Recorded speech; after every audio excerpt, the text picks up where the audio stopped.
A few people come up to me and they say, hey, we just want you to know you're not welcome here. None of these people want you here. None of these people like you. We're asking you to leave. We want you to go away. Wait, don't. They actively told you that, like, some people just came up and said that you're not welcome here. No. After they said that, I said this is a public area. I watched Hasan. This lady really doesn't like me. She's telling everybody to be careful. I'm a Zionist. He's using you to cut agitprop. Don't let him. No, he literally... The people that spoke with me are brave, and I respect them. I'm happy that they wanted to. If you excessively bully, I will ban you. Yeah, these are just like ordinary kids at a college campus. I'm not expecting them to be the most politically informed people in the world or super knowledgeable on anything. I just was asking general questions. I told them as much. Yeah. So at the University of Texas in Austin, on Wednesday, there had been escalating protests throughout the week, and then on Wednesday, I think they started arresting protesters. Now, I'm going to be honest, I haven't dug deeply into the arrests, but the protesters say that a lot of them were arrested for no reason, that the cops just started arresting people even though they were in a public area and being relatively calm. And apparently all the charges got dropped as well, for whatever that's worth. I don't know if that necessarily means they were being innocent or not doing anything rowdy or whatever, but yeah. But people were really mad at Texas over this. When I went on Saturday, Sunday, what's today? Today's Sunday, so I went on Friday. Yesterday? No, I went yesterday. One of my days. Yeah, I went yesterday. Is that possible I did all of this in 24 hours ago? Yeah, it was 24 hours ago. Yeah, so I decided to go to the South Mall of UT and see who was there, because I saw on the UT subreddit that people were still gathering there, so I decided to show up and see if anybody wanted to talk. And yeah, I stood around for a little bit. I didn't really know if I should just start approaching people, but yeah, eventually I walked up and started chatting, and here we go. The first person that I went up to, basically, so I stood around talking for a little bit. No, not talking. I stood around watching for a little bit, listening to people talk, and then I think this guy, he approached me, or I might have approached him. But we started chatting a little bit, and I was like, hey, are you interested in having a conversation about what you guys are doing here, what's going on? I think I told everybody immediately, hey, just so you know, I'm Destiny on YouTube. I'm pretty pro-Israel, so I'm giving you that heads up, so you don't think I'm trying to you or anything like that.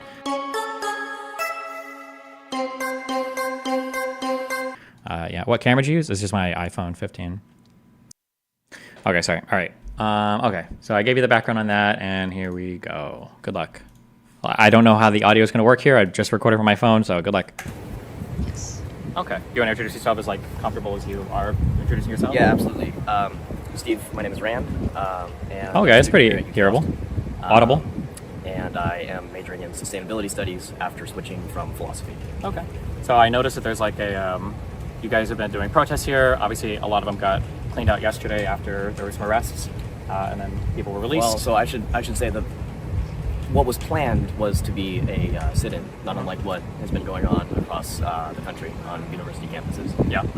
So it was supposed to be an educational event where people could come and learn about Palestinian culture, the plight of the Palestinian people, and just kind of voice their concerns for what has been called, and what I would call, a ongoing genocide of the Palestinian people. Especially considering, one, UT has the second largest endowment out of any university in the country, I believe. At least public university is something like that.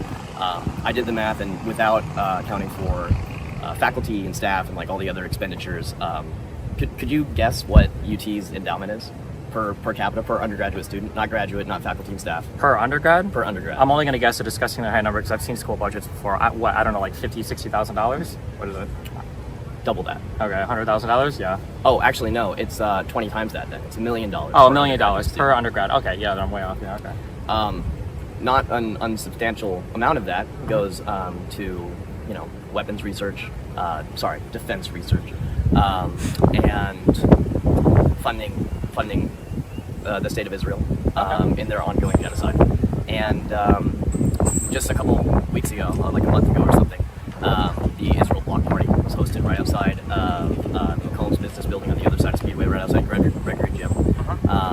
And last year I was there protesting across Speedway outside of the McComb's building. And I go there, I find out early in the day that it's the Israel Bloc Party is that day, and somebody in my public communication and public opinion class said, yeah, there are going to be IDF soldiers that you can go talk to. So I was like, oh wow, I have to go see what the counter protest is like. And where the counter protest was last year, they had like 10 cops outside of McColl's business building, and then like a bunch of other, DPS officers all over the place. Okay. And they said that the cops that I talked to said that some of them were like disguising themselves amongst the crowd as well, to keep the Israeli students, the Israeli supportive students safe. Sure. Anybody who was like to maintain a safe environment for that event. Okay. And I think the juxtaposition between that and what has occurred on our campus on the 24th on Wednesday, it's striking. It's stark. I had a dream last night that I was getting tased by a police officer. Jesus. You When you look at these Okay. types of events and you're like, What was the initial question I asked for this? Hold on. okay, you want to introduce yourself as like comfortable? and I am majoring in sustainability studies after switching from philosophy. Okay. So I noticed that there's like a, you guys have been doing protests here. Obviously, a lot of them got cleaned out yesterday after there were some arrests, and then people were released. Well, so I should say that what was planned was to be a sit-in, not unlike what has been going on across the country on university campuses. Yeah. So it was supposed to be an educational event. Oh wait, I don't even think I asked a question yet. Where, people could come and learn about Palestinian culture, the plight of the Palestinian people, and just kind of voice their concerns for, Okay, sorry. Okay, so I didn't actually ask a formal question. Were we 3 minutes in? Israeli students. The Israeli supportive. Yeah. Okay. The 24th on Wednesday. It's striking. It's stark. I had a dream last night that I was getting tased by a police officer. Jesus. Yeah. When you look at these types of events, Okay, hold on, just real quick. No, I'm not 1.5 times speeding. My God, have some patience. I'm not 1.5 times speeding. I can't do anything about the wind. We're not going to play something else. Shut the fuck up. Holy shit. Oh my God. and you're looking at the, I guess like the Israeli-Palestinian conflict right now, what is, I guess when you think about the conflict right now, why do you think it's happening? I guess like what's in your opinion? That's a really good question. Okay, so I think this first real question is I'm still, this is the first guy I've interviewed, so I'm not even sure what I'm asking it. So like, why do you think the conflict is happening is an interesting one, right? So what do you think is causing it? Okay. History didn't start on October 7th. We got that, the good thing, yeah. And it certainly didn't start in 1949. And in my understanding, I'm not religious at all. Sure. And I think that pointing to a religious text as justification for like property rights almost is dangerous, especially in this like modern or postmodern world that we live in, whatever you want to call it, the present day. I think that, I mean, obviously, it's been called a complicated issue, but I don't think it really is all that complicated. I think that there is, you talked about earlier before we started recording, like what would a two-state solution look like, and there have been deals negotiated along those lines, to my understanding, and all of them have fallen through. But in reality, what has occurred since since the end of British Mandate Palestine has been a just worsening and worsening and worsening for the Palestinian people on their ancestral land, really. At least, like I would classify, like if you have 10 generations there, you've got like at least 1,000 years. I think you can call that ancestral land. You know what I mean? Would it matter if like Jewish people had lived there prior to Palestinian people? It absolutely is important, and I know that I forget the name of the temple, but it's the most holy site in all of Judaism, and it's the third holiest site in the Islamic tradition. So the Temple Mountain and the Al-Aqsa Mosque and everything, yeah, right? The yeah, Rock yeah. of the Dome, I think, yeah. Do you think that, so I'm curious for people that advocate for the one-state solution. Do you think that... So it's interesting that, so as I'm speaking, also I want to be clear, there's a lot of things going on. One, this person's young. Two, I don't expect everybody to be like a fucking scholar on all of these issues, which is fair, right? But it's interesting to hear in real time, like the talking points. In his first, like kind of introduction, we got the schools give this much endowment for people, and it's being used on weapons research and the military-industrial complex. And it's weird how cops always protect the good guys. Or I'm sorry, the cops are protecting the bad guys whenever the good guys. We got those 3 talking points, and now we've got the history didn't start on October 7th or 1949. I think he meant 48. That's okay. We've got the Jews are using religious text as justification for property rights, which is not really what's happening at all. We've got that, like, ever since the British Mandate ended, it's been getting worse for Palestinian people, which I don't know if those 2 things is just it's not a very like meaningful statement. The 10th generations is 1,000 years. I don't know how long do people consider a generation to be? What is a generation? Would you say like 30 years, or what is it like in layman's terms? People say I would imagine like anywhere from 20 to 30 or 20 to 40 years maybe. I like that it's like, well, what about if, and he brings up that like the Palestinians, if they've lived here for so long, maybe it's their land. It's like, okay, because he keeps calling it the Palestinian ancestral homeland. Well, what about the Jews that live there? Like the turn of the zeros, whatever you call around that time, right? Like one-state solution. Do you think that, what would your feelings, I guess, be if a one-state solution happened and then Jewish people were an ethnic minority in that country? Do you think they would fare well, or? An ethnic minority in a one-state Israel/Palestine. What would it even be called? What would it be called? Would it be called So here's my first like pretty challenging question, right? Is like, what would a one state look like? How would it? Yeah. Israel, or would it be called I Palestine? think most people probably want it to be called Palestine, but we can assume whatever the country's called, though. Sure. I think that if you have a single state that doesn't have second-class citizenry, that doesn't have a second-class citizenship in place, I suppose, which, I mean, let's call it what it is. It's an apartheid. We've got the apartheid it's talking an apartheid point. regime that is fueling an ongoing genocide. With the genocide comment? The conditions in the West Bank are horrible, especially given, the radicalized settler violence. I was curious if it was a Gaza one-state. is worse. Gaza is so much worse. Gaza, like, basically doesn't even exist anymore. I hear that Rafah is... I was watching the news with my parents last night. Hey, Destiny, I want to say I used to believe the clips of you I saw and people, the clips of you I saw and believe that people that talk down on you, watching you a lot recently, I realized I was stupid and believe them. I'm sorry, homie, you goated. Thanks, Ivan. And I was like, where is Rafah? And settler violence. I was curious if it was a Gaza one-state. is worse. Gaza is so much worse. Gaza, like, basically doesn't even exist anymore. I hear that Rafah is... I was watching the news with my parents last night, and I was like, where is Rafah? And, finally I looked it up on the map. It's, oh, wow. So it's right at the border with Egypt. Interesting. Weird. I don't know what that is referring to. Like what talking point or I don't want to say propaganda, that's me, but like, what does he mean by that? Like, oh, interesting. Like, but okay. I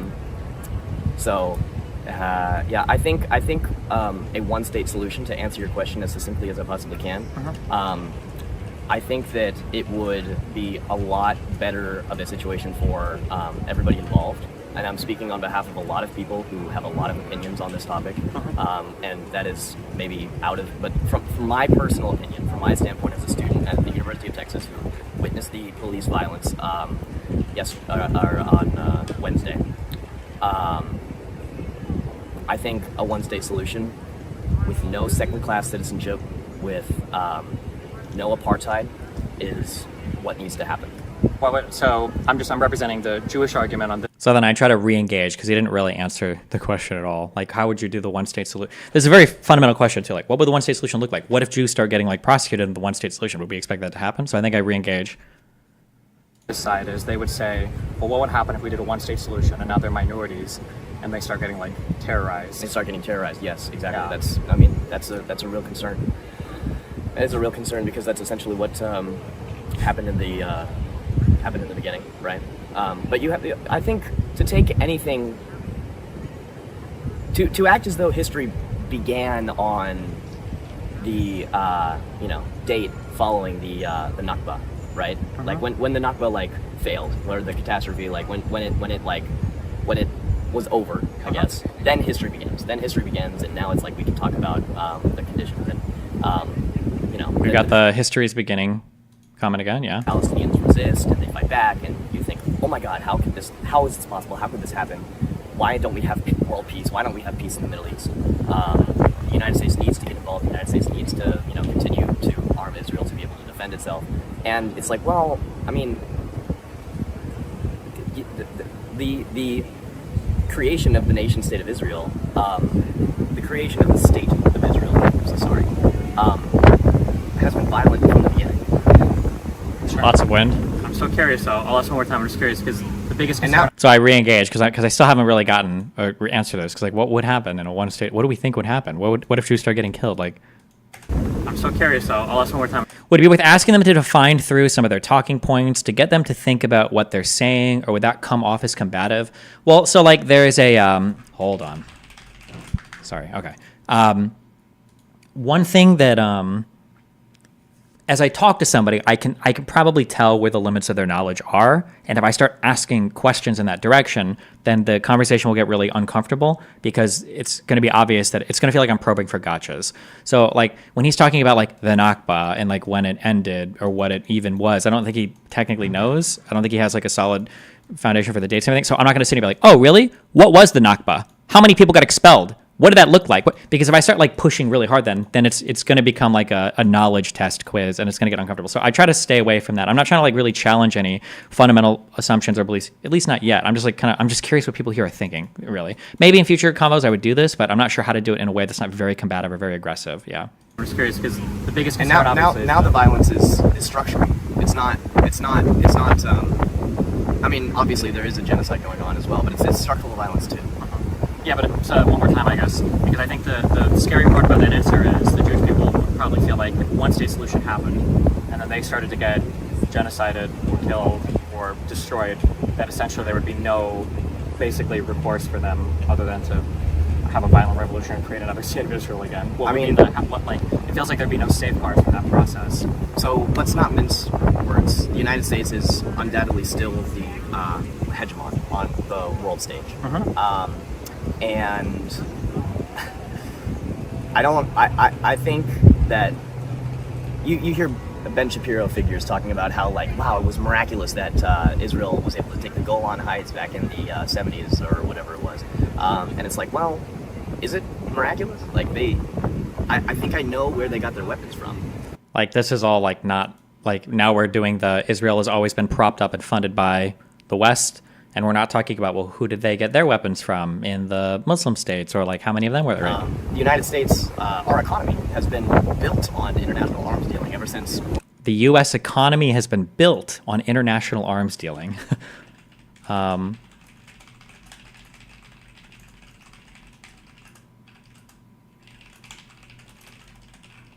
In what situations would you say that you would push hard like that and challenge someone's knowledge? Does it depend on the topic? I don't know. Not, for these interviews, not at all. I didn't go in here with this intention at all. World War II, probably in a sense World War I, although my knowledge of history is fuzzy. I don't understand. Does he not understand your question, or is he just avoiding because he has absolutely nothing to say to respond?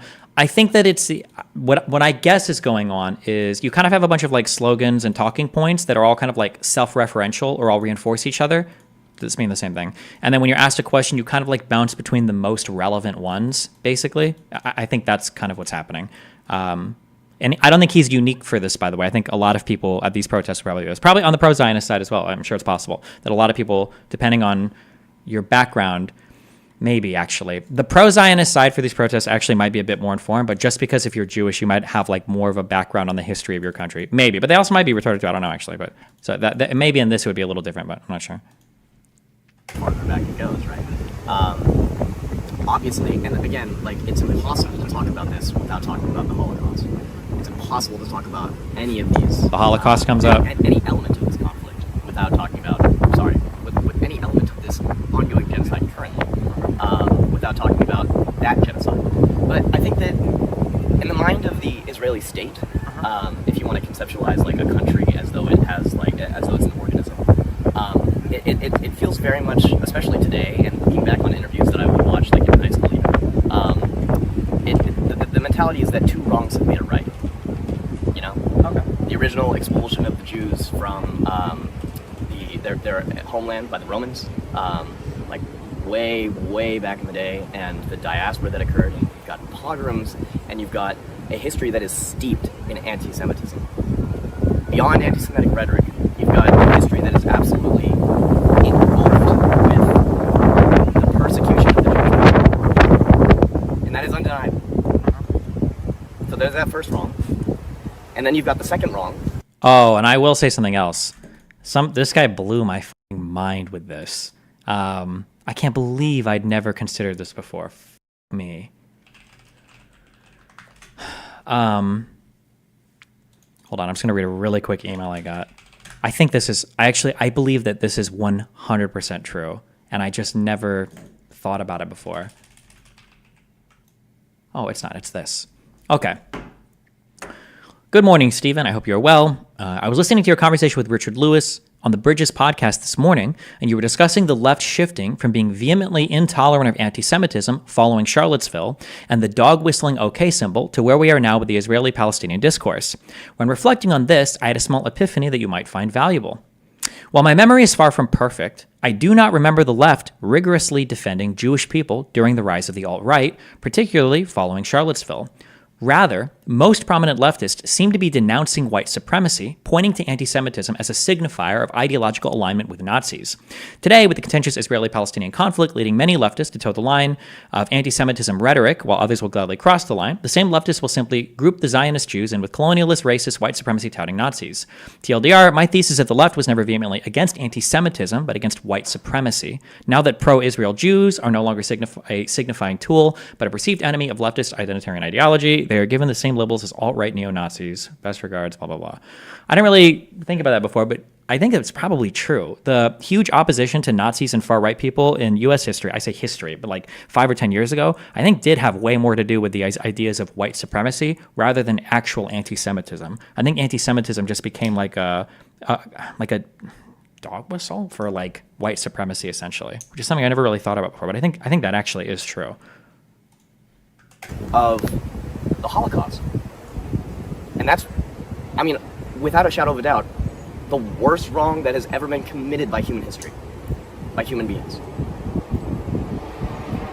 And so their right is to kick out the Palestinians, kick out the Arabs. And I think it's also very steeped in this Orientalist conception that we have of the world in the West. I had learned about that from a friend that like Oriental is a bad word or whatever, from a Canadian Chinese friend of mine growing up, and she always talked about how she was Chinese first, and whatever. That's getting into a whole different. I think we used to call it the Orient, like in the East, but I think for a while it was kind of a slur to call somebody Oriental. But I understand what you're saying. Yeah. I don't know if this is only a U.S. thing, but I think Oriental in the U.S. used to be considered like you would just call any Asian person Oriental, and then I think that was kind of like a slur, like in the 90s or 2000s. I don't know if it's still a slur. I just don't think you say it anymore. It's just kind of weird if somebody says it. Like I don't think calling somebody colored. I don't even know if I would consider that a slur today. I think people just look at you really weird. Like, what do you mean colored? Or like if you call somebody Oriental, what do you mean Oriental? Like it's just such a fallen out of use term. Is like in the United States in particular, because of our place as the world hegemon. Yeah.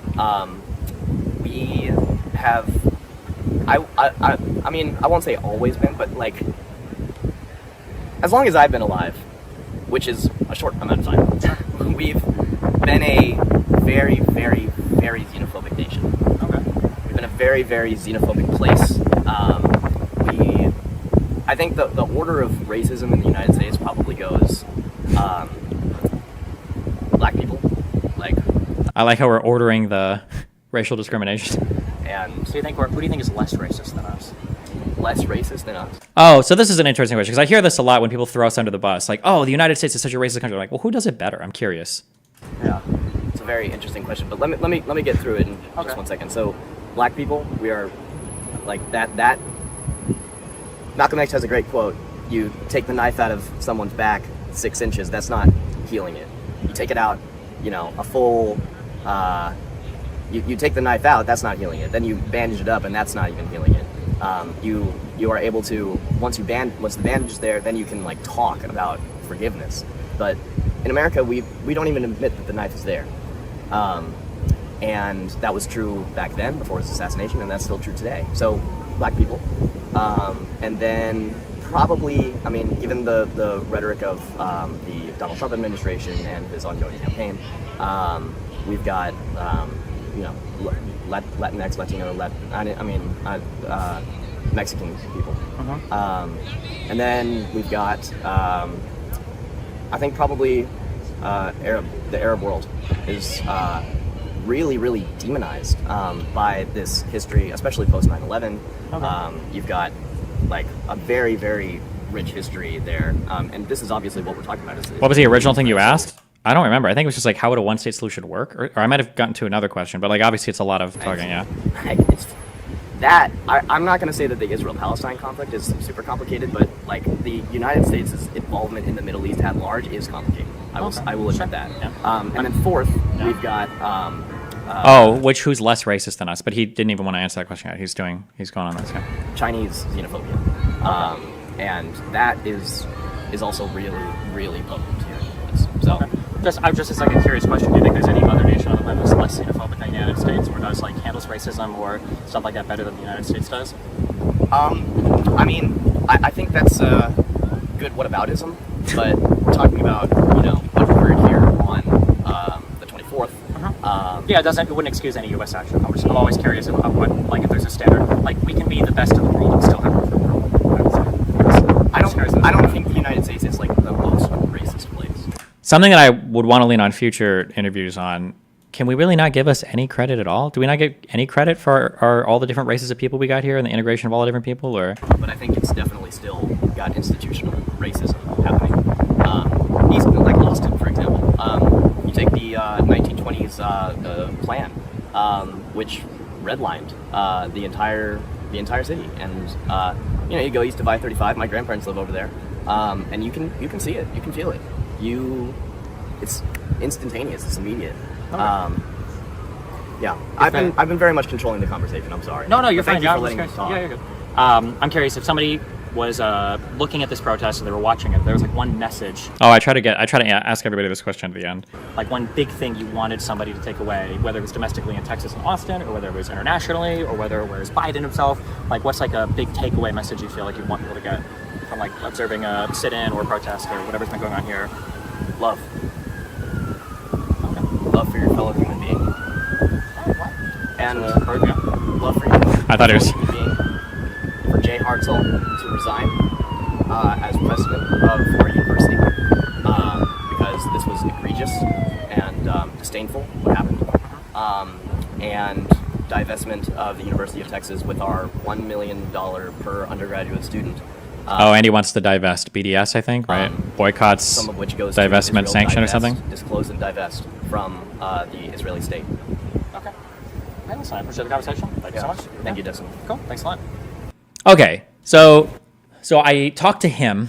Let me find the next video. I talked to him. Seemed like it went okay.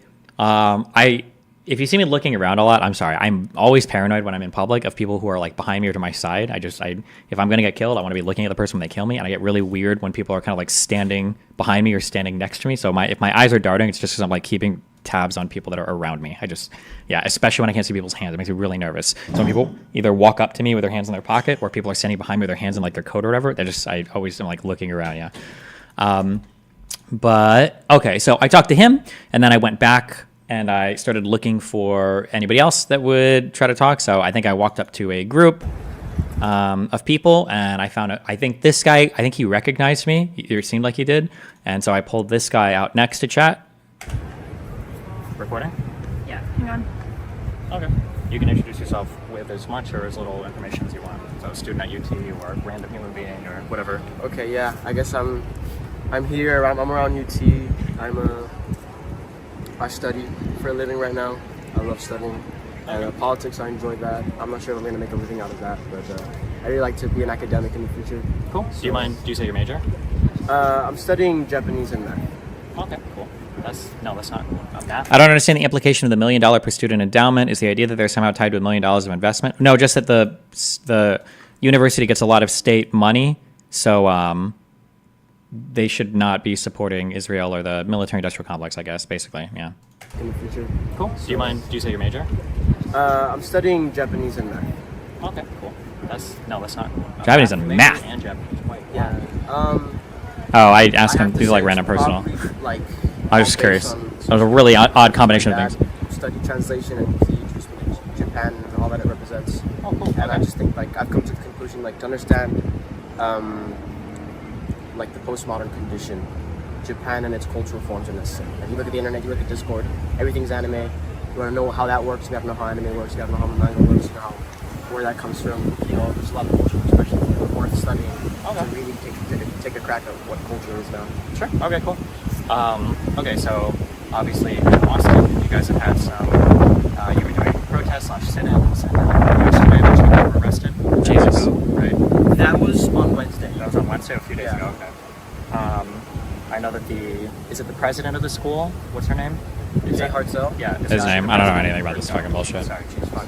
Let's check it. Okay, whatever. So we can all be, whatever, cut that out. I'm just kidding. Okay. Your president, make statements. A lot of you guys are calling for his resignation. Yeah, do you want to see the mail that he sent the entirety of UT? I think I saw it on Twitter this morning. Yeah, pretty much, like, I'm not a lawyer, I'm not an expert, but as far as I understand, he, the head of the police force employed a law that said that we were on, I could take the specific right now, but a speed on a highway or a walkway, and we were repeating that, and that was tantamount to a felony. This is, at least in terms of like the passive, it's not a walkway right? This is like a social. Nice win. Is this off Congress? This is in the South Mall of University of Texas. Lots of stuff. Yeah, I understand. Yeah. Okay. So my, Yes. the point being that it was so egregious that he could not even find a rational justification in the operating system for the guys in power to get them just in making noise about something that they find to be critical to make part of the culture and put zeitgeist to get us out of here. Okay. And like the way in which that was brought about, the police that came here, the state troopers, they Jesus. This might be the windiest interview, Maybe so. I'm making a sort of like He's right now. He's just talking through all of the. Arrest stuff that basically happened. Nothing too dramatic happens in this interview, I don't think. But I have to play these full interviews, and you'll know why at the end of this one. Okay. maybe I'm name calling here, but going here with horses and like literally shitting on the entirety of this plaza. Yeah, it was making more of a stink, no pun intended, than the people who were eating from that perspective alone.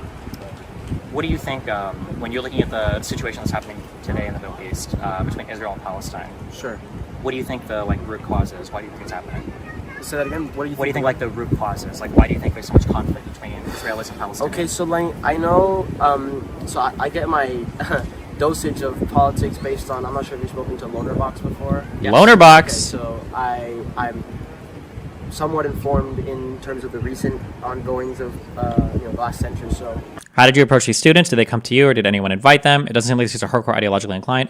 They're just all out here. There's like a sit-in going in this direction, and I'm just kind of like walking up and asking if anybody wants to chat, basically. Yeah.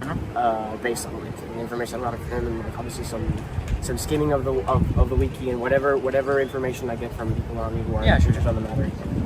But I mean, I'm not necessarily interested in like the historical causes, like the most accurate. I just mean, what's like your feeling like right now? Like, what is the big issue? So I think the occupation and the apartheid state, as ruled by many NGOs, I think that's what they say, news-oriented NGOs, or that have looked at the situation in Israel and specifically the West Bank. Were they familiar with you beforehand? This guy recognized me a little bit, yeah. He was in a group of 3 people, and I asked any of them if they wanted to chat because they had the keffeya things on. 2 of them said absolutely not, and he was like, yeah, sure, we'll chat, because he did recognize me, yeah.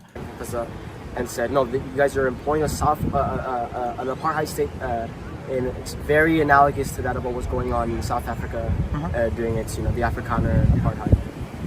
So I look at that and say, we can construct a social formation there that doesn't result in as much damage to the parties in question, especially the one that is sort of like getting an exponential amount of the force with respect to the other side.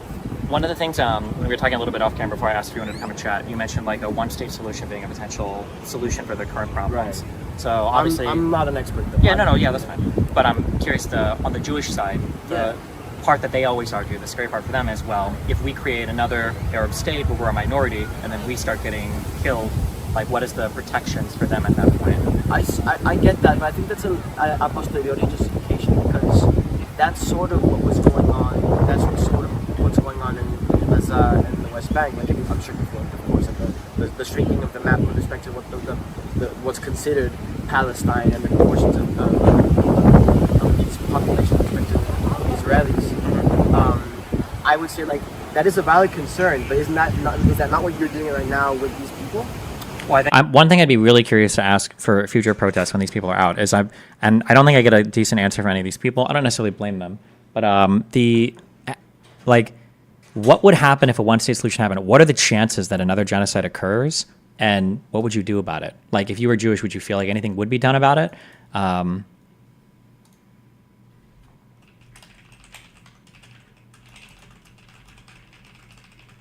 need to pay this one. I'll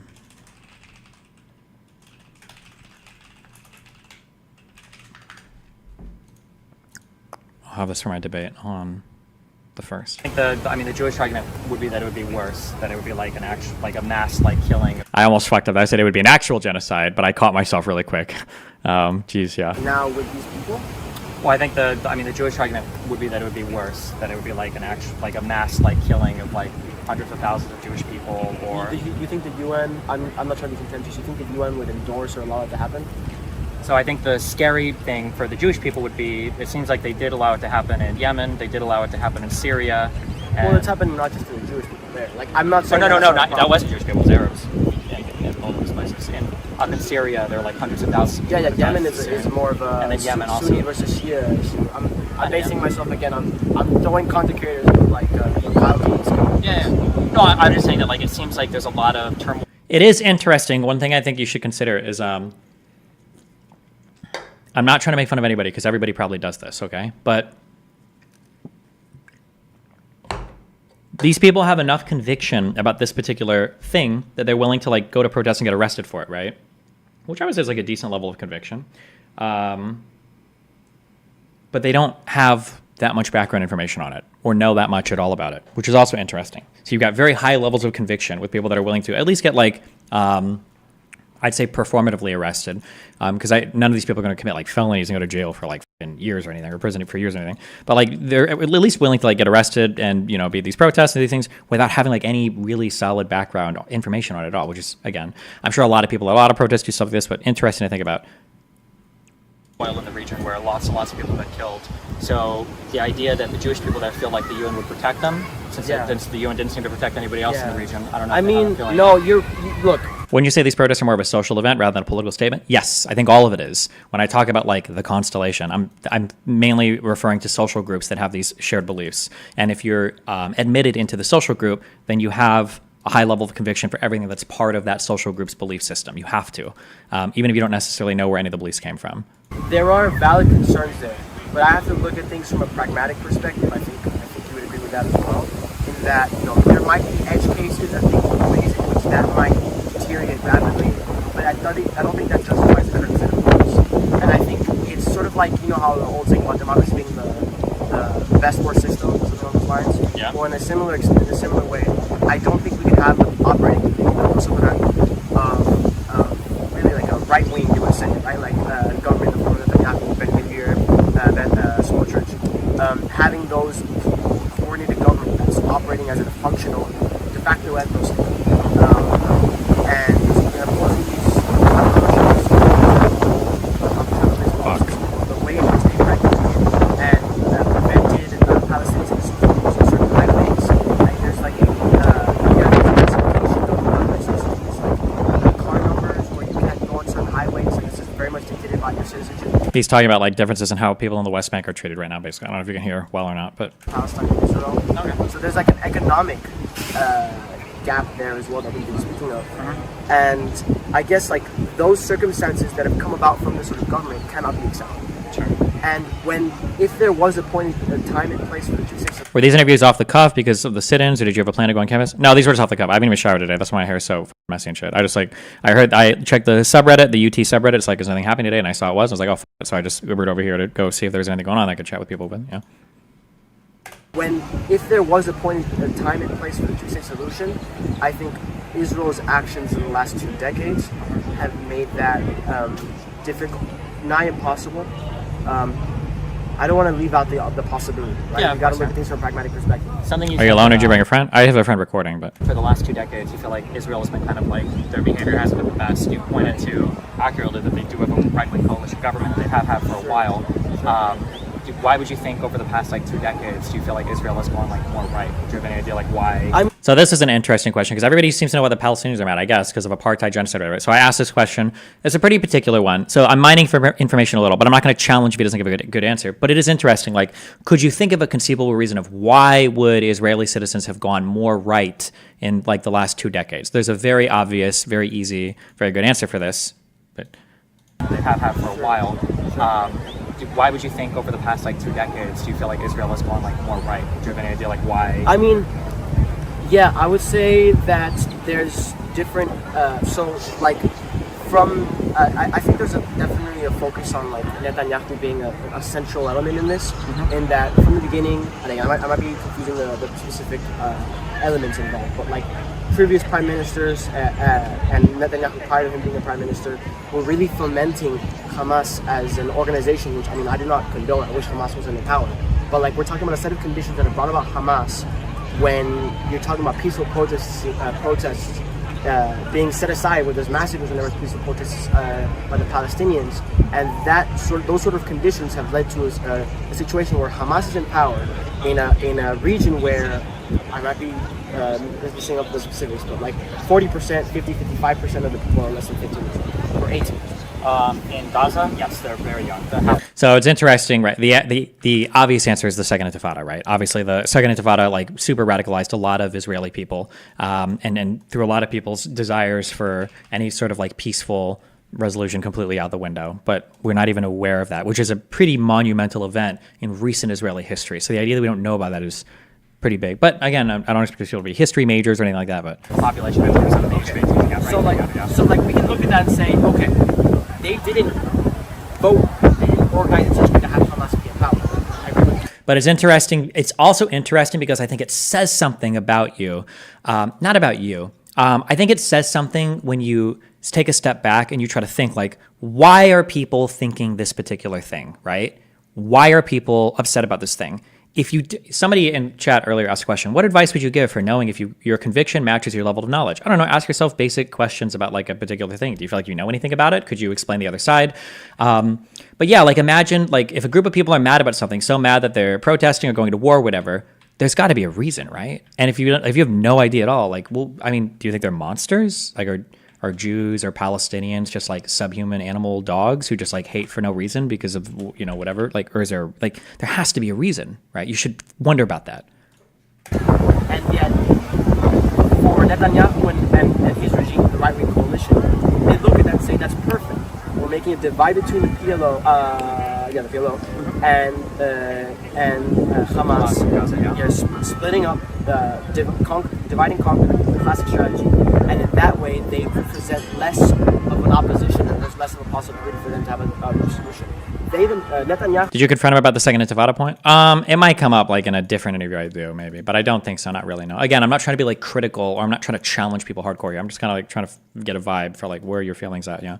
And his cabinet themselves have like explicitly, they've explicitly looked at the situation and say, we don't want there to be a two-state solution. There might be some, you know, signaling in that extent, but there's moments even harder, the Likud platform that Netanyahu is a part of, I think is explicitly it's part of their charter. It's interesting. Sometimes I'll help them out a little bit, but like there are stronger talking points than some of the anti-Israeli people even know. So they'll say things like, "Oh, like Netanyahu doesn't want a two-state solution," blah blah blah.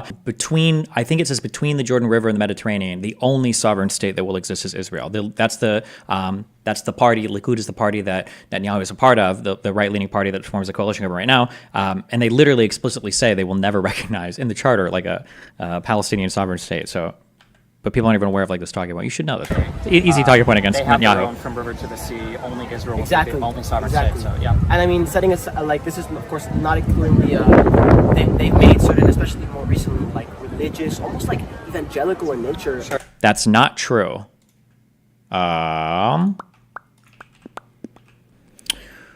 The Likud Party, original party platform, 1977. The right of the Jewish people to the land of Israel, Eretz Israel. The right of the Jewish people to the land of Israel is eternal and indisputable and is linked with the right to security and peace. Therefore, Judea and Samaria, which is the West Bank essentially, will not be handed to any foreign administration. Between the sea and the Jordan, there will only be Israeli sovereignty.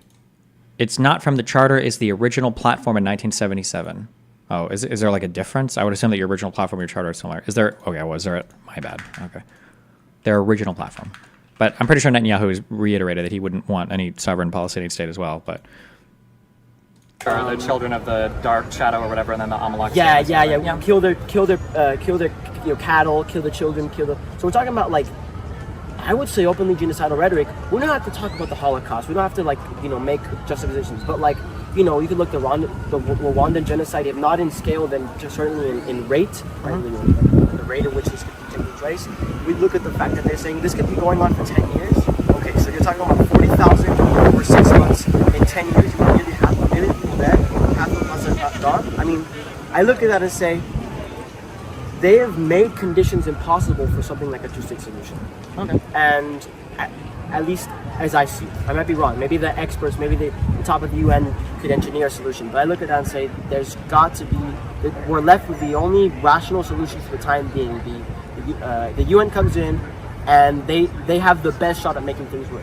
Maybe you're right. Maybe there's an odds of that not working. But like, I'm representing the Jewish side. I don't know. That's not necessarily my own personal opinion, but I understand what you're saying. Yeah.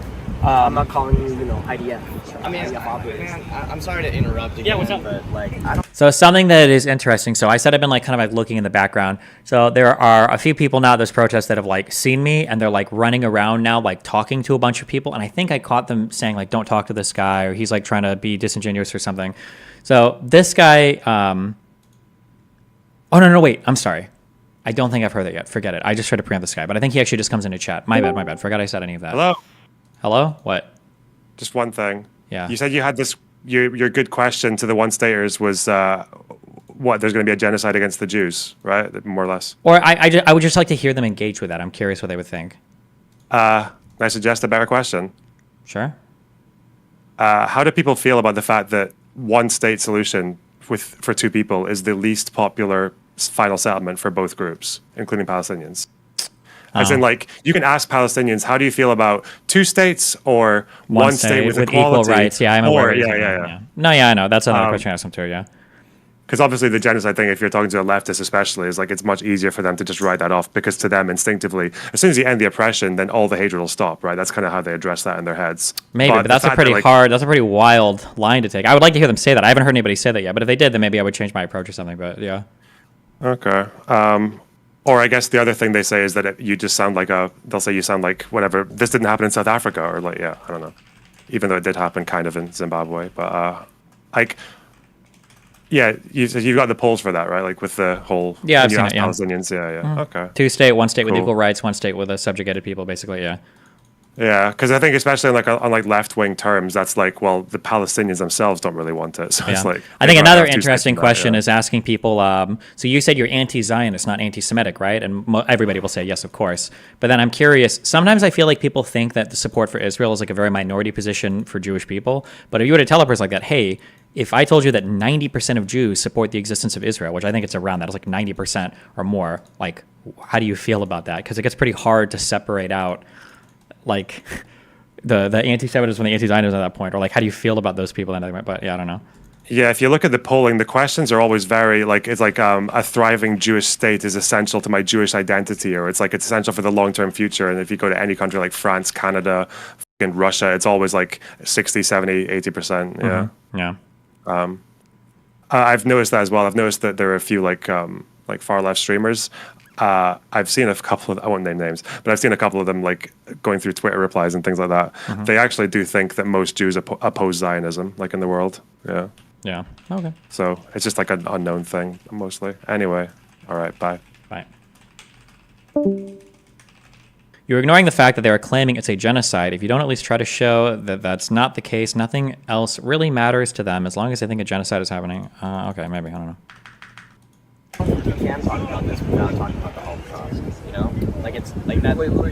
I interviewed. Oh, so he comes back in saying that we need to talk about the Holocaust, and that makes him think that he's like a super pro IDF person, and so that this gets weird for a second. But So somebody else here. Wait, real quick, I guess, before you guys, if you want to chat. I don't know if I want to like start getting like that. Oh yeah, no, you're good. You're all good. You're all good. Sorry. No, he's on your side. Trust me. Oh, He's okay. definitely on your side. Yeah. Okay. Real quick, if there was one thing that somebody could take from your guys' like sit-ins here or the demonstrations you're doing, what would be like one message you guys would want people to take? I guess. I'm not sure if I'm in a position to say that, so take what I said with a grain of salt. I'll try anyway. And it also just has to be, again, I'm not looking for like I want 41% of the West Bank. I'm just curious, like a general feeling or message you would want if somebody to your family or friends saw you, or if like internationally Biden saw like this demonstration, like what would you hope would be a message? I say, look, in terms of the geopolitical environment, Biden has a direct connection and direct line through which he can influence Netanyahu's decisions in terms of in the several packages that have been sent to Israel, billions of dollars, tens of billions of dollars, that need to be cut down. It needs to be regulated, it needs to be conditioned in such a way that says, look, Netanyahu, what you're doing is abhorrent, and we can stop it at any time. As I think it was Bush Sr. did whenever there was calls of, like trepidations into the West Bank by, like far-right Zionist settlers. So, like, you look at that and say, we have a concrete manner of approaching and influencing Netanyahu's decisions that goes directly through Biden and his cabinet, and we want him to stop funding what is tantamount to a genocide, as made evident at the very least if you take the ICJ, the International Criminal Court of Justice, what are you saying now? ICJ, International Court of Justice. You take them at their word, we're talking about a potential genocide, at the very least. So you look at that and say, we need to stop that now. Right? That's the immediate thing that needs to change, and I think these protests are trying to signal that and tell Biden, look, we need to change that. Setting aside, pragmatic element, like he's going to lose to Trump, or he has high odds of losing to Trump if he keeps on funding this. But like from a moralistic perspective, from a geopolitical perspective, he needs to stop funding this genocide. And that's what this protest, that's what these encampments are for. Okay. Hey, what's up? I appreciate it. Thanks a lot for your opinion. Hey, what's up? Do you guys want to chat? Okay. I think at the end of this video, I think a couple people come up to me. Oh, fuck, I don't know if my friend was recording. I think she might have turned it off. Recording this. Wait. Wait. No. Okay. A few people come up to me and they say, hey, we just want you to know you're not welcome here. None of these people want you here. None of these people like you. We're asking you to leave. We want you to go away. And then I think my friend wasn't recording. And then after they said that, I said, this is a public area. I have as much right to be here as you do. So I'm going to continue to be here and talk to people as long as people are willing to talk to me. And I'm not going to leave. And I wanted footage of that. So I told her to record the people. What I think the thing got turned off. This is a 4-minute, 50-second video. Recording this. Wait. Wait, don't. They actively told you that, like, some people just came up and said that you're not welcome here. Yeah, but now they're talking. Well, they're talking and telling people not to talk to me. So now it's a little annoying because now these people that came up and talked to me, now they're walking around talking to every single person saying, don't talk to this guy. He's like Hasbara making pro-Zionist propaganda, which is now it's like, oh, okay, well, I guess I'm not talking to anybody else, which is kind of annoying, but. Okay, well, sure, on paper this is a public zone. Yeah. It's been classified. This guy does take his media, twist what you're saying, Yeah. and publish it, so I just wanted to warn you. Another girl comes up and starts saying this. Yeah, you can hear, obviously, I think you hear that, yeah. Been classified. This guy does take his media, twist what you're saying, Yeah. and publish it, so I just wanted to warn you. Be careful of what you say, because it will be hurt. I literally post like full clips, full video things of everything, but okay. Flip chimping, as it were. Yeah. Can I make it? Okay. Yeah, what's up? I think you can be genuine, right? Yeah. I don't think maybe I'm being too naive, but like I think you can be genuine at various times. Try to be, yeah. So like, I don't know. I think you have a big platform. Why do you rewind everything 10 seconds after you pause? It triggers the fuck out of me. Because you autistic fuck. If I stop a video and start talking in the middle of the fucking sentence and then I replay, it's starting right there and you might not have even heard the beginning of the sentence. So I back up 5 or 10 seconds to like catch what I just paused to go back over. How, is that really that hard to understand? Like, I don't know. I think you have a big platform, and like I'm not trying to chastise it, but like really look into this. I'm sure you have. I've looked But at it like, quite a bit, yeah. Yeah. But like, I think you can make a pretty big influence, at least on the online, in the online domain. And so like, I don't know. Please, if you can, try to help make things different. Would you say that you're as knowledgeable on the subject of Israel-Palestine as someone like Norman Finkelstein? Fuck, I shouldn't have been so confident here because I was trying to be like pretty chill. He brought up a trigger. I remember more that. so recently. Yes. Really? You think so? Fucking Maybe. enormous. Actually, I can't tell. I don't know how much he. Gotta walk it back a little bit. Books on it. They're very Fucking bad Norman. books. Oh, yeah? I've gone through them. Yes. Gaza, the Inquest into its martyrdom is a very bad book. I had a debate with him. How many books have you written on Israel-Palestine? I've written many a tweet. Okay. I don't think that's This is the only thing that I would ask of you. Okay, if you have this position. By the way, I'm a random fucking YouTuber guy, so if I ever tell you that I know more than like a guy who's been studying for 4 years, you should be skeptical. Okay, so I'm 100% agree with that. That's fine. Are you aware that I had a debate kind of with him? Yeah. Okay. Do you watch that entire debate? Most of it, yeah. I think I fell asleep halfway. This would be my question or my concern, I guess. I'm sorry, I should say, I watched Hasan reacting to the debate. Little different, but that's close enough, yeah. My only question, my thing would be, is that genuinely, my knowledge foundation in this area is, it's going to be better than most normal people's. But for a scholar, I would imagine it's going to be pretty low. And I think I said it when I went to that debate, that like, obviously I'm the newcomer here at least between Norm and definitely Benny, maybe. So I try to do epistemic humility. Obviously, I'm a newcomer. I don't know as much as these people, of course. You think that scholars are less knowledgeable? I think he misunderstood me here, but I clarify. Someone like a random No, I'm saying I'm coming in as a newcomer. Like all three of these guys, for sure, Benny, probably Norm, and probably Colleen are going to know more than me. That's what I'm saying. Okay. Yeah, that I'm definitely coming in with the lower knowledge level than these three guys. Sure. The only question I would have then is if my knowledge is so poor, and if I know so little, why couldn't Norm just completely shut down any talking points they had? Because you didn't really have good talking points. I had lots of good talking points. I mean, a lot of it was just trying to shut down the conversation and redirect. Absolutely not. They were direct questions that challenged a lot of the narrative that Norm kind of posits about the Arab-Palestinian conflict, the Arab-Israeli conflict, and I feel like he gets really wrong, but he didn't address any of those. Look, man, I know that, like, you're a debater. You're a debater. But that comes first. I'm not just trying to, like, debate to debate. I mean, like, for instance, so in 48, right, when they were making their country, there was the partition. No. Okay, I think I'm gonna side with. I'm gonna go with the grain here on this one and say. So it's interesting that as soon as this is the only time I think in the entirety of me being here that I wanted to, well, let's dive into like a particular factual thing. And then the conversation, this is why before I wasn't trying to challenge anybody or anything, because I know that this happens when we start to push a little bit. Well, let's push in a little bit to the history or the facts. Then it's like, nope, I'm done. And then we're like completely, yeah. So this is why I avoided it up to this point. It was great talking to you. Okay. I would ask that you please don't film anybody here without their consent. Okay, I'm generally asking you. I think generally. The key word there is generally. Generally. Well, so far we've just done like you guys, yeah. Yeah. So we consented to it. Sure. We, keep in mind we also, actually asked that to I want to happen. be really clear here. You guys are in a public area. The goal of a protest is to be seen. So like having people film you is kind of like part of the protest, right? Like it's kind of weird to do a public there you protest. go again. There you go again. You're just twisting things around. I really don't like, I need to keep some things in mind.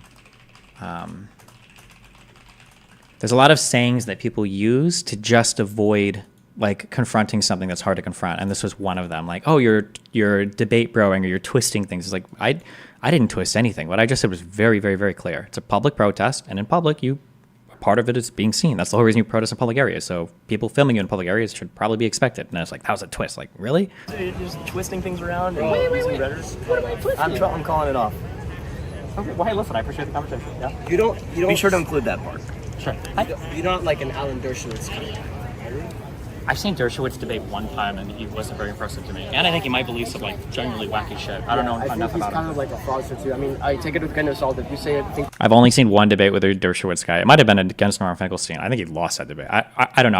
I've seen limited things of the Dershowitz guy, and he just seems kind of weird to me. Or not. I shouldn't say weird. I'm sorry. Just not very. I don't know how to say. I don't know. He wasn't impressive at all. His debate skills, his knowledge, his whatever. It just seemed like I don't know. But maybe I haven't seen the right stuff. I'm not sure. is as you know. I think he's a total charlatan, and I hate him. Okay, Yes. I would say But like. Dershowitz, I wouldn't sign off on him either. I don't think I've seen him say. I feel like I watched him do one debate. It might have been with Finkelstein, and I was not impressed by the things that Dershowitz was If saying. you're saying what you're saying about Finkelstein and you see him the Dershowitz debate, then you would know Dershowitz is. He might be a fraudster. I mean, A Foster? fraudster. Oh, a sorry. fraudster? Oh, maybe. I don't know. I won't read that. I do appreciate the conversation. Please please try to make a difference in that. I don't know if my friend stopped recording here. I think at this part, because he said, please try to make a difference. The guy was just like, I think he thought that I was kind of like harmful with some of the things I say, which I understand it. I'm sympathetic towards that position.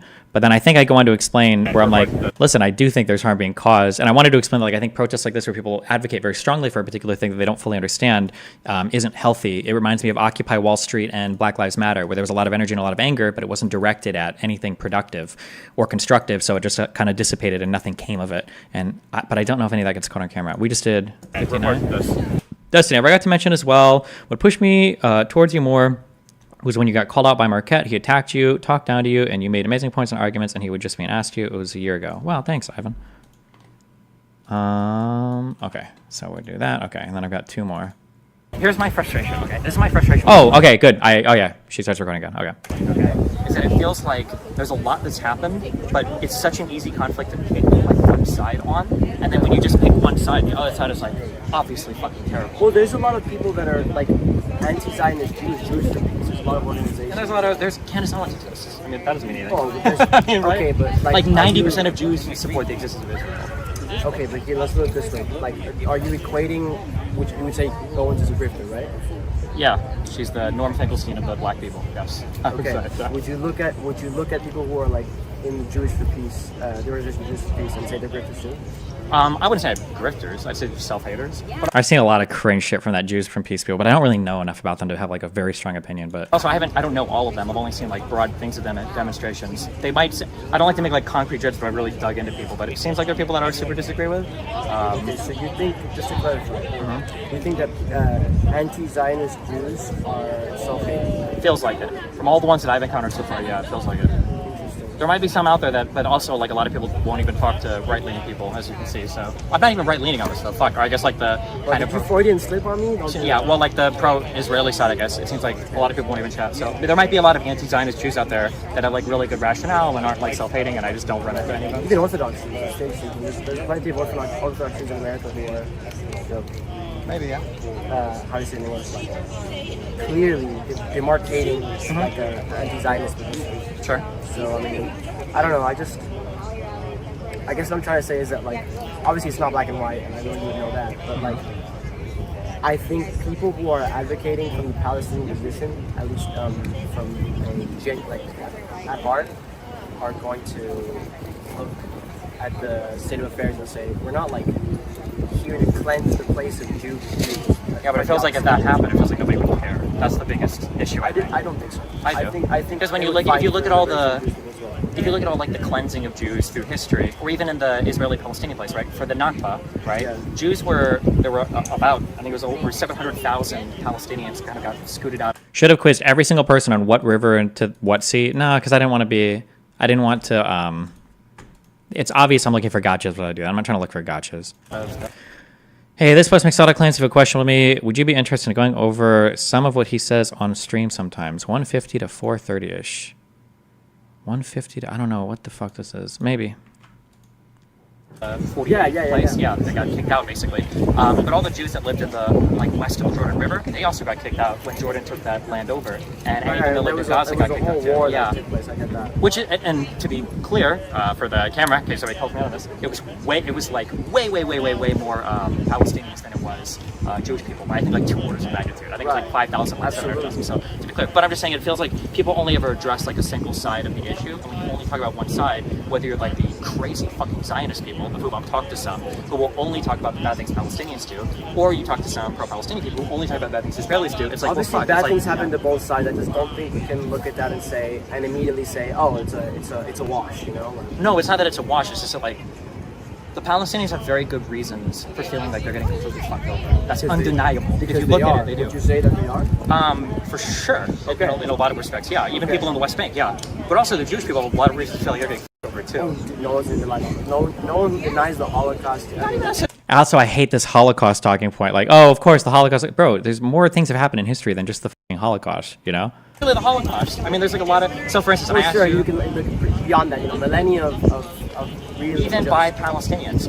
One of the questions I asked you was, I was curious, why do you feel like the government has gone kind of like right in the past 2 decades? Yeah. Oh, so I bring up, he missed an obvious answer here, which was the Second Intifada. The reason why is because of the Second Intifada, which was basically like open warfare. Yes, but do you see that and say like that radicalization is a product of the repression that came about prior to that? Yeah, but see, it's always like when the Jews do something bad, or I'm sorry, when the Palestinians do something bad, there's a good reason for it. But when the Jews do something bad, it's just because they're like being retaliatory. That's like in his mind, that's how it always works. And that's probably in the mind of everybody here, that's essentially how it works, yeah. The first Intifada was fairly peaceful in that respect. The first Intifada was fairly peaceful, yeah. And it led to the Oslo Accords, which didn't really do anything. And then after the failures at Camp David, you get the Second Intifada, which was way more violent. But I think that the frustration on the Jewish part is that it feels like there is no like negotiation that can be had with Palestinians. Because Do it you feels think like that the yeah. do Okay. you think that the right wing coalition as it is anywhere near? I don't know the word in English, but like happily willing to engage. I'm like. So here's, I understand what you're saying. Is genuine. Netanyahu going to be a partner for peace? I don't think so. No, I'm. So here, I'm this is what I would say. convinced. This is what I would say, okay? It feels like no, but democracies are very responsive to conditions on the ground, and I think that surprising things can happen that can make leaders that you would never expect come to the table for peace, come to the table for peace. So for instance, with like Egypt, the prime minister in Israel, Egypt, was Menachem Begin, who was like a leader in the Irgun, came from fucking Kira, which was like the terrorist division of the pre-IDF, the Yishuv, like Israeli fighting forces, right? So this is literally a terrorist leader, honestly, like in every sense of it. He would even agree with it, because even when he in his back and forth with Carter, he would joke that like, I know these terrorist actions, I've done them, but he was able to come to the table. But the reason why he did that, the reason why he did that was because in Egypt, Sadat was a ruthless advocate for peace with Israel, and he would not be stopped. He went in front of the Israeli Knesset, he gave an impassioned speech, we could not ignore him. And yeah, I'm saying that when I'm saying that even staunch right-leaning Israeli leaders that are opposed to peace, when confronting peaceful options, have to that buckle. Even domestically, Netanyahu has been repressing democracy. So, like in terms of like his power grab with the courts, like you look at that and say, I think you don't think. one thing I need to do more, I need to do this. Hold on. I wouldn't do it here, but I'll keep this in mind for that. I need to make people acknowledge what I've just said. I notice that happens a lot where they don't really, and they go on to the next question. If he's domestically like pulling a Trump, He tried to. I think that got shut down, though, right? I don't think that actually made it through. But I don't like Netanyahu. I agree. He's not a good. Yeah, he's not a good person. But I think you don't think he's a partner for peace, though. As it is right now, no. But like the Palestinians are, of course. Like Abbas isn't. Arafat is. Sure. People are talking about I've never heard his name said. I've only read it. Is it Marguti? Fuck, I need to get this guy's name, pronunciation correct. Second Palestinian body is one of the more popular Palestinians. Even right now, he's still in jail in an Israeli prison for his actions in the first and second Intifada. But none of these people are usually strong partners for peace from the Palestinian side. I agree that they're not from the Israeli side right now, but they have traditionally. But there have been, I think, many efforts from the Palestinians to do so. And I think the fact of the matter is, setting aside that. Barghouti. If we get into that, it's going to be Sure. hours of discussion. Even if that is the case, if I can grant you that there's no way to get an agreement from the inside, doesn't that further give credence to the notion that there has to be an external coordination to stop this from happening in the way that it is? I think people have felt that, but I don't think it has to necessarily be an external thing. So like, even the Oslo Accords. Thank you. Even the Oslo Accords started in secret. Oh, so there've been like, the reason why it was getting loud is because there are like groups of people that sort of like block off the protests, I guess. Like groups of people that were chatting it because they were telling people not to talk to me. They were trying to like block us off or something. But then I think one of the protest leader people went up and started giving a speech about how there's like a Hasbara doing pro-Zionist guy here and nobody should talk to him. Whatever you do, don't talk to this guy. He'll blah, blah, blah. And she was making a speech basically about me, yeah. So like, oh yeah, you can hear in the background actually. I was listening to my comment. But it is? You can hear in the background. Even if that is the case, if I can grant you that there's no way to get an agreement from the inside, doesn't that further give credence to the notion that there has to be an external coordination to stop this from happening in the way that it is? I think people have felt that, but I don't think it has to necessarily be an external thing. So like, even the Oslo Accords. Thank you. Even the Oslo Accords started in secret in Norway when they were initially having the conversations between the Palestinians and the Israelis. Those conversations started in secret without a mediator, because sometimes negotiating secret. So they don't necessarily need a mediator. But that's regardless. I think that the issue is that like if you had, this is what I'll say for like the Gaza Strip, okay? And I know it sounds bad, but like if Hamas had built, for instance, like bomb shelters for their people instead of just building like tunnels or investing in weapons or whatever else they do, if they built bomb shelters for people that were never used for military stuff, were never shot on, never used by Hamas for any sort of. We're talking about a very dense. I understand, but I'm saying if they had built that, and civilians were hiding in there, and Israel bombed it, the war would be over tomorrow because Israel would lose all international support. Wait. It would be completely over. Okay, but there's a lot of reported war crimes that have been going on in the Gaza Strip by IDF forces. But a lot of it is like Mass graves. we don't know the map. So the first report of Al Jazeera, I don't want to like. yeah, sure, yes, sir, go. I want to call it off because I don't want to. No, you're fine. I appreciate the conversation. I do appreciate the conversation. Thanks a lot. So, okay, one more video on this. So you hear the people now. So now it's like more like, Okay. this guy I bumped into. This is 17 minutes. I think this is the last guy that I talked to. Yeah, okay. This is the final one. There's this. This is so silly. You know. Is there a reason why it's mostly women doing activism for the most batshit insane positions out there? I don't know why. Women just tend to be leaders more in like in political communal spaces, which is one of the reasons I made fun of Fuentes so much and some of the incel movements. No, this is Fuentes, not incel stuff, but if you're doing like political stuff and you're like super sexist and you're shutting out women, you're fucking yourself hardcore because women do so much of this like work on the ground for like real life political activist shit. Was that after or before they called people not to talk to you? Well, we're watching all of these sequentially, so. Okay, real quick. Do you want to introduce yourself as much as you're comfortable with? Yeah, sure. Las Garcia. Why do you shake with your fingers open? I don't know, because I do, because I don't give a fuck. If you want like a pro tip for life, anybody that obsesses over like how you do a handshake and shit like that, usually more often than not, these are losers that have nothing in their life, and the only thing they can possibly show for it is like doing the right fucking procedures or moves for like a handshake or whatever fucking else. The reality is nobody gives a fuck. You're not going to become more successful or less successful because of how you shake your hand. It's going to be with whatever particular gifts or talents you have to offer to the people that you're working with. Nobody's ever closed a business deal or not by how they shake somebody's fucking hand. If you want to see somebody obsessed with this more than anything else, look at Donald Trump. Jesus. I'm an aerospace engineering major. I'll record him because he's recording. I'll just get him real quick. Oh, he took a picture. Oh, there are a lot of people that keep walking up to like film me or take pictures or whatever, and I want my friend to like, oh, get him back. Don't let these guys do it. Yeah, this guy did it. Yeah, he did it. I'm an aerospace engineering major here at UT, sophomore. Shouldn't really care about politics because I'm a STEM major, but Now everybody cares about politics. and everyone cares about politics. I mean, watching you since like I was in like, I want to say like high school. I found out through you like Lily Pichu and that kind of gang. Okay, cool. So I've known you for a while. Are you like part of this like sit thing, or did you just like walk there and saw me? So Or? I was here on Wednesday. So, Oh shit. Okay. I think a lot of the news. So Wednesday were the really big protests where people got arrested, I believe. It was the last big one, yeah. What they reported on was pretty shitty. I saw basically who got arrested, who didn't. There was some people, of course there's gonna be some people violent, kind of like dipshits, like throwing shit at cops. Not a good thing. But I saw a lot of people saying like fuck you, you're not supposed to be on campus. We can cuss, right? Yeah, you're good. Yeah. Okay. Don't be on campus. Like they didn't want DPS here, right? Okay. Governor Abbott said 6 months ago, everyone's like fucking shit posting him now because he said we're going to protect freedom of speech on campus.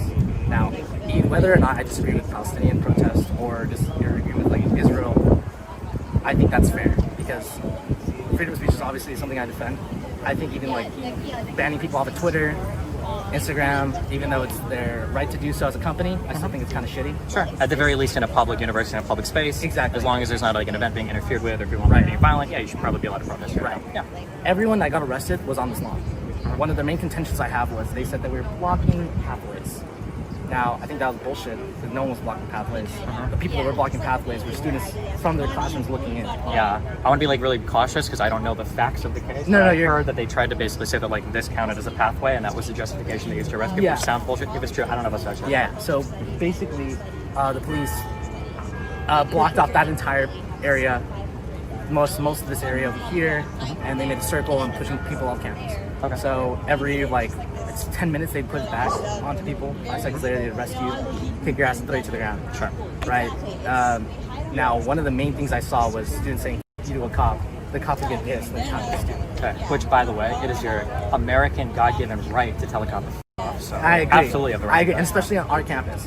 Now, one of the things I hate our president for is he told us we had freedom of speech. There's multiple videos about UT published on their YouTube channel. To clarify, your president, you're talking about Jay Hartzell. yeah. Okay. Hartzell, UT published a video saying we support freedom of speech on open campus areas. I'm pretty sure this is open. Yeah. Yeah, this is open grass, open lawn areas. And they disagreed with that entirely. Yep. Now, one of the main arguments I heard from people, organization here, was Are you mic'd up? I know I didn't bring any of my mic equipment or any of my actual recording equipment. I have portable mics for this. Yes, thank you for your valuable input. I've never thought about that. I have it. I didn't know I was going to do any of this when I got there. I was either flying or it was after I landed. I'd heard there were big protests. Like, oh shit, I should go talk to people. going to set up tents, which they declined at first. Okay? Afterwards, Hartzell said, "Hey, we're not going to let you guys, or we're not going to let you guys set up tents, but if you guys want to protest, you can protest." They resubmitted their application to do a peaceful protest on campus, and Hartzell said, "Go f yourself." Obviously, the governor doesn't like. I think one of the main contentions the governor said was anything that is pro-Palestinian is automatically anti-Semitic. I think we can both disagree on that. That doesn't mean right. Like you don't. I would actually go even stronger. Even if it was anti-Semitic, You're still, who cares? yeah. This is the United States. You don't have hate speech laws here. There are no hate speech agree. laws here. They can have you can have Nazis, anti-Semitic, whatever the f you want. You should be able to have it here. I so. agree. I love arguing with anti-trans people. I love arguing with a bunch of people on campus because I think it's fun to do so. Yeah. I think it's everyone's First Amendment right to do so, especially it's a public campus. It's a public university. We should be A lot of allowed money to from do the so. state. Yeah. Exactly. Gotcha. I think that my main issue was that everyone was villainizing all these. So it sounds like you're against the police shutting down these protests. If you're just protesting on a college campus, yeah, you shouldn't. Like, you have the right to do that. If you're like blocking classes or attacking people, getting violent or whatever, then you don't have the right to do that. I'm talking about public campuses, by the way. For private campuses, a whole other thing. But yeah, you should. I mean, obviously, you should have the right to protest. Obviously, right? protesters. But I'm not going to say who got arrested, but some people close to me did get arrested for saying "F you" to a cop. Sure. Yeah, that was bullshit to me, regardless of like the affiliation they had or personal views that's been going on. I just think the level of police intervention was completely disrespectful, only because we've had protests in the past. Our professors were talking about it, that during the Vietnam War, people protested on campus. And they didn't have fear of being arrested. A lot of our professors were pretty pissed, including like a lot of professors in the engineering department. So I think a lot of people on campus disagree with the fact that they're shutting down free speech. And in my opinion, I think that's kind of bullshit, what they're doing. Whether or not I'm like pro-Israel or pro-Palestine, I agree with the sentiment that we should just stop a level of violence in Gaza, right? Like maybe I agree that Israel does have a right to stop all terrorism, right? Terrorism is not something good. It's always going to be hard to make 20, 30,000 deaths of a population that clearly can't defend itself feel good to any group of people. Which is, Exactly. good, yeah. And I think that's the main sentiment that these people are justifying. Hey, like, we don't, well, I don't know if they, I'm not speaking on behalf of Wait, hold on one second.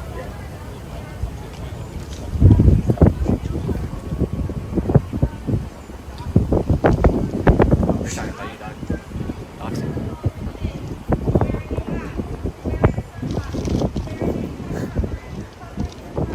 Filmer, we can film her. She's chatting. That's good. I don't know if she's talking about right now. I'm not sure.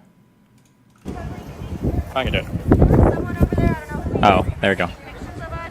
I just want people to be careful and know that there is a risk of being identifiable if you are being This lady really doesn't like me. She's telling everybody to be careful. I'm a Zionist. We're doing our Hasbro propaganda, and There we go. Okay.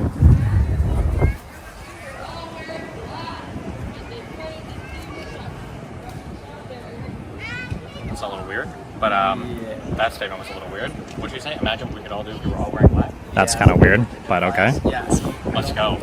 I left all my guns at home, so I'm safe to get my ass whipped. Actually, Okay. you're legally allowed to open carry on campus. I can still carry it. Whatever the case. Doesn't help though. My firearms are in Florida, so. No, okay. So earlier when you approached me, you mentioned that you were a fan of mine. You didn't think I'm grifting. Thank you. You don't think I'm hate anybody. But I didn't hear what she said. She said, imagine if we were all wearing black, what we could do. Or imagine if we were all wearing black, what we could get away with. It was something weird like that. Disagreed with probably a lot of my recent stuff relating to this conflict, though. Okay, at first I agreed. at first I was like, I'm just having a lot of like, just turmoil on the whole aspect because I've heard both sides. Sure. My boss is Jewish. Okay. I've heard his sentiment about it. I understand exactly where he's coming from. It's your people, they're getting killed. And the other side, I think there's a lot of nuance to the argument. Okay. Like, for this side, obviously, like, oppression is never good, occupation is never good. For them, it's been years of occupation. I've been watching some of your I was gonna do, like, a deep dive, just, like, watch some of your views on it, because I didn't know exactly your entire point of view. I just know that you lean more towards it. Because I saw the Lex Friedman debate. Yeah. Where you guys were just yelling at Benny Morrison. Or, sorry, Benny Morrison. Norm was screaming at me. Norm was screaming at you the whole time. Yeah, it was a shit show. But I'm having a lot of inner trauma only because I agree that Israel has a right to war. Or not even war, but this conflict towards this group. But I disagree with the fact that they're using this as an excuse to, in a sense, take over Gaza and level it. Sure. There's an international law of armed conflict. There's two terms. You've got jus in bello and jus ad bellum. And one has to do, jus in bello is your conduct in war, and jus ad bellum is the conduct outside of war. Or, I'm sorry, it's your cause for war, essentially. I would hope that Just most reasonable people would agree that Israel had a good cause for war on October 7th, but obviously the conduct in war is up for a lot of... He's using you to cut agitprop. Don't let him. He literally. So, okay, we're finishing this guy's character arc, okay? So, this guy in the background people have been like talking to him, and I've seen him talking to people, and now he's come back again, and yeah. Conduct outside of war, or I'm sorry, it's your cause for war, essentially. I would hope that most reasonable people would agree that Israel had a good cause for war on October 7th, but obviously the conduct in war is up for a lot of... He's using you to cut agitprop. Don't let him.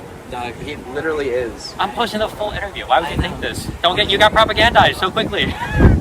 You see everything on my channel. I'm pretty open about everything I do. I'm telling you, I'm agreeing to do it. Okay. You're just speaking for all of us. So I don't know if my friend turns to the camera, but it's the same guy from the first interview.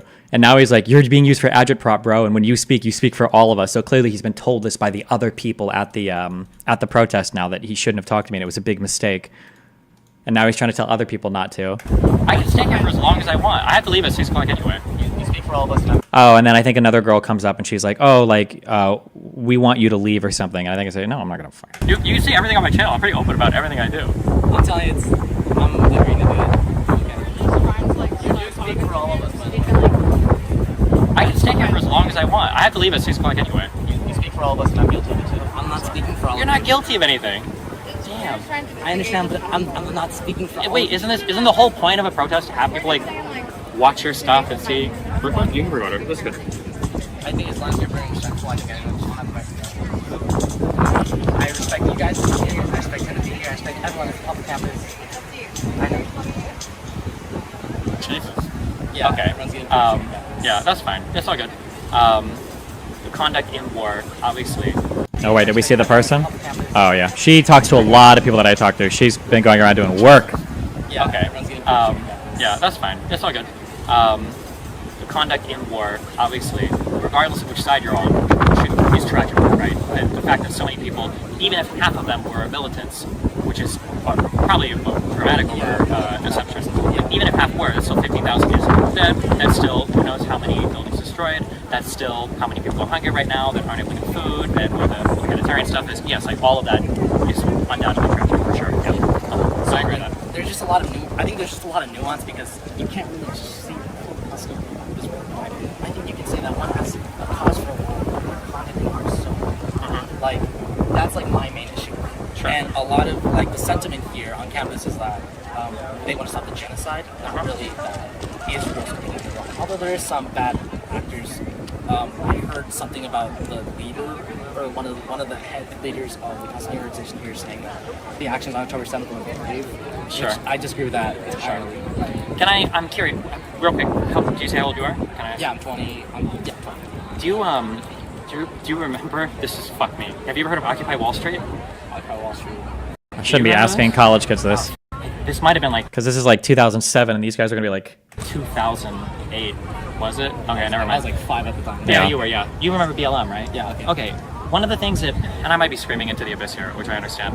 One thing that frustrates me is when there's a lot of energy for protests and stuff, but I feel like they're not directed in like in a healthy, Constructive. I agree. yeah, because it's like, what is the solution? Yeah. Right, So for BLM, a huge problem was like, okay, well, what are we going to do? And everyone's like, defund the police. Like, it's probably not going to happen. And it's probably not going to help anything. So it feels frustrating to see the energy. And when I see like the Israeli-Palestinian thing, this is a thing where international pressure, I think, has a huge impact on how both sides feel and how far they can go. But it feels like the energy is directed at like, what does stop the genocide mean? What does stop apartheid mean? What does a one-state solution mean? I think a lot of the language, there's a lot of differences in language. Like when someone means apartheid, to them it means liberation. To other people it means genocide. Yeah, which is bad. Which is bad, yeah. Because we don't know when somebody's like from the river to the sea. Palestine, what does that you're mean? talking about killing all the Israelites, or you're talking about you want to free every Palestinian. Sure. Or is it like a one state where Jewish people are minority or whatever? Yeah, I think that's my biggest frustration. And I guess when I came here today, I just kind of wanted to chat with people. I think I'm just trying to like kind of get an idea where people are at. I thought about like mining like a lot of like gotcha questions, like, do you know what happened in 1967? Do you know what happened to? But I'm not like as interested. I'm just kind of curious, like, why do you think people are upset in the Middle East? Why do you think they're fighting? Why whatever? Just to get kind of like a baseline of knowledge. And so far, I haven't talked to too many people, but it feels like the conversation here is the same as the international conversation, where people have one side of the facts and they're true, but then they're missing like a whole other side, and like this is so much different than me. I just think they are.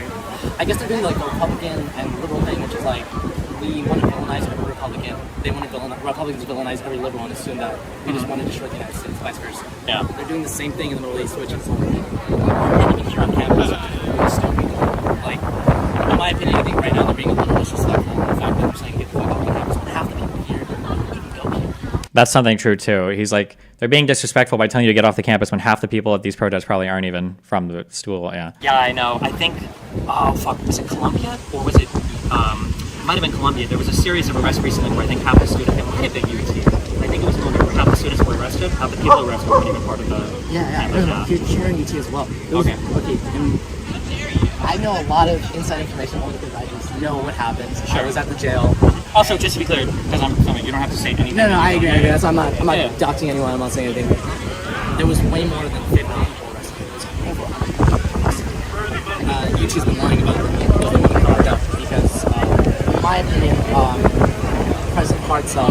Jesus Christ, the tornado is coming. Governor Abbott basically has his hand on Hartzell's ass and is puppeteering this guy. Like, I agree 100%. Like, obviously, you're going to listen to your state governor that donates to the school and is quite literally funding your school. U.S. president. I just think, like, one thing, the reason why I came to this school is because I thought it was the best public university in Texas. Mm-hmm. And I thought, in my opinion, it was something where you can express your ideas on. What happened on Wednesday was the exact opposite of that. I think that was kind of fucking bullshit. I was there next to multiple people getting arrested. People were behind barricades, and cops would just grab people over the bikes because they said, fuck you, dude. You're a piece of shit. And you get arrested. And people now, students are facing expulsion right now, which, in my opinion, is... Yeah, I didn't hear the expulsion, but I did read today that I think the president said that if you were arrested... Oh, you're not allowed to go back to campus? I think they were saying they're not allowed to come back to campus. I don't know if it was indefinitely or for the rest of the year. So basically what happened was, if you were arrested, you're allowed to come back to campus, but then also they redacted that because everyone was getting pissed. So now you're allowed to finish your finals, but you don't know what's going to happen to you after you get disciplined because they want the summer to come so it'll blow over. Yeah. And they want to fuck over students who are here because it's their campus. Like, regardless of I understand, like, people getting banned off of your campus if they don't belong. But these are students on their campus. You cannot be trespassing on your campus. Yeah. Like, ultimately, you're not in a building. You're on your public university land that you pay for and you pay tuition for. Yeah. So a lot of the Republicans online are saying, like, oh yeah, fuck these people. Like, they deserve here. People only like free speech when it's for their side. Yeah, it's like, motherfucker, I pay to be here. Yeah. Like, half these fucking cops don't pay to be here. They're paying taxes, but I'm paying the tuition to be here. And I can't even use my fucking lawn to express my opinion. That's what pisses me off right now. And I think, like, a lot of the sentiment on both sides is like, oh, censorship is okay only from my side, which I disagree on entirely. Yeah. It seems to be the case for a lot of the United States. Yeah. Right. Like, because a lot of Republicans wanted all the BLM people arrested, probably a lot of these protesters arrested, and then on the left, everybody was, fuck. Okay, we got it. We agree with everybody. Good one. Okay, but Jan's, but for like the people, for instance, the peaceful protesters outside, the ones that didn't go in or whatever, none of us shouldn't have been arrested. Exactly. Yeah, you defend your right to protest. It's different because no one stormed the goddamn Capitol. True, yeah. People are all here talking to cops. Yeah. Right? No one's punching cops. People talk shit and then a cop punches them in the face. Right? Like, that's the kind of shit that really pisses me off. And I just want to hear your I guess I kind of understand your aspect now. Which I'm a is super big free speech guy, so I'm always going to support. As long as I think the restriction here has to be like a reasonable time, place. It can't be like disruptive. Like if they plan like if there's like a graduation event planned here, Right, you can't be yeah, and I don't think you can protest at like 2 a.m. if it's like loud or massive. But for the most part, as long as you're within like your reasonable bounds, you absolutely should be able to be and as anti-Semitic, as racist, whatever the fuck you want. It's your it's the United States. Yeah. And I think one of the things that people are not talking about, as lawmakers and like politicians are not talking about, is the fact that our university's president has, in my opinion, tried to protect this free speech, especially since there's multiple statements. A lot of people are posting. I don't know if anything else interesting happens here. 2 minutes. Videos of UT saying we support free speech on all open areas of campus, and they're obviously not listening because of all the backlash. And to me, it's like one of the main arguments the president said was you can't disrupt this area because there's a building here, and these are all I heard that they used this is actually a walkway. That was one of the arguments apparently they used, but I guess that was one reason why they threw out a lot of the arrests. I don't know 100% what I heard. Yeah, which is bullshit. I mean, they literally didn't say disperse. A lot of our warnings on our phones were please avoid the area. So if you're asking us to avoid the area, sure. You're not asking us, you're not allowed to be here. Which feels like a different thing than a lawful order to disperse Exactly. as well, right? They finally said disperse after they arrested like 50 people, which is like how can you tell those people they're trespassing on their own place after not telling them that they're not allowed to be there? Yeah. Like, come on. To me it's kind of stupid. I don't know. Yeah, I agree. I mean, I don't want to disrupt you from like asking other people questions. No, you're good. Any final? So you said you at the protest on Wednesday? That was. Do you, if there was like one thing that the world or Biden or a friend or family member could see like these protests, what would be like a thing you would want them to take away from it? I think a couple of bad actors from both sides does not generalize the protest. Just like in BLM, there was a couple of negative violent protests, and there was a lot of other protests that should be peaceful and okay. That day, from what I saw, and I was there the majority of the time, people were peaceful. I believe there was only 2 people arrested for violence. A lot of the students here paid to be here, so the students that were arrested shouldn't be expelled because it's their freedom of speech to do so. They paid tuition, they deserve to be on this lawn. And for years we've all protested. It should be the same now. That's fine. Cute. Thanks a lot, man. Nice talking to you, Steven. Before we left, one thing that I tried to walk back and get a shout out because it was so perfect, but it was also like really sad, but it would have made for like a really good character arc. That the one kid who came back and tried to say like, hey, like he's doing agitprop, don't trust him. The guy that gave me that first interview. For the rest of the time, me and my friend were there looking at other people to interview. He was just like sitting completely alone in like the middle of the group. Like nobody was talking with him. He was just sitting there kind of like on his phone. And I think he got chewed out like hardcore by the protester organizers. And that's why he was like working overtime to try to get people not to chat with me now. But I was like, Jesus Christ. But it's funny because it was like, I feel like in real time it demonstrated that social, like the social push for people to have certain beliefs, and that the particular system of beliefs that you have isn't really rooted in any kind of logical feeling, but rather like the social cohesion of you and your group around you, basically. And I thought that that thing of him just sitting there all alone, like on his phone for like 30 minutes afterwards, was just like Jesus.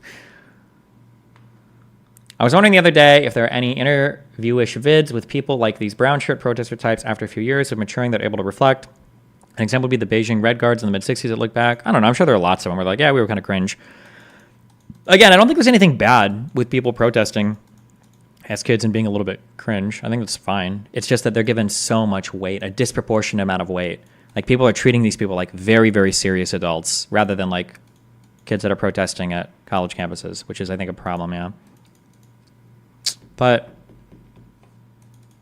I talked to a few other people who didn't want to talk on camera. There's like a civil rights lawyer guy who showed up. That was kind of interesting. But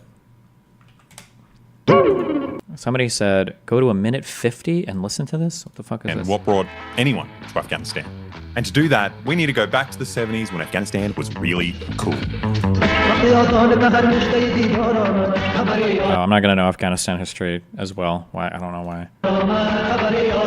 The only issue with Afghanistan was that it was a socialist country aligned with the Soviet Union. So the CIA took it upon themselves to turn the country upside down. They launched Operation Cyclone, the largest covert operation in CIA history. It pretty much involved flooding every right-wing Islamic extremist in the country with money and weapons. Literally, if you were a murderous incel in Afghanistan in the 70s, the CIA was there to make you a millionaire. Like Gulbuddin Hekmatyar, for example. Now, this guy's a real piece of shit. I don't know enough to counter this. My understanding is there were both sides were very invested in Afghanistan, that the Soviets would fund their bad guys and the US would fund our bad guys, and they would all go fighting with each other. But I don't believe that there was could be wrong, but I don't think in the 70s, I don't think there was a genuinely popular socialist government that had the support of all the people. I think it was like a funded, propped up, like Soviet style government. And then like the US funded the other opposition of it. But I don't know enough. I can't say that with any level of confidence. So, yeah.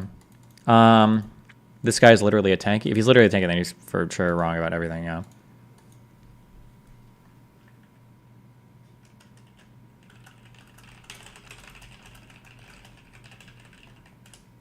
This guy's a straight up North Korea supporter. Okay, based.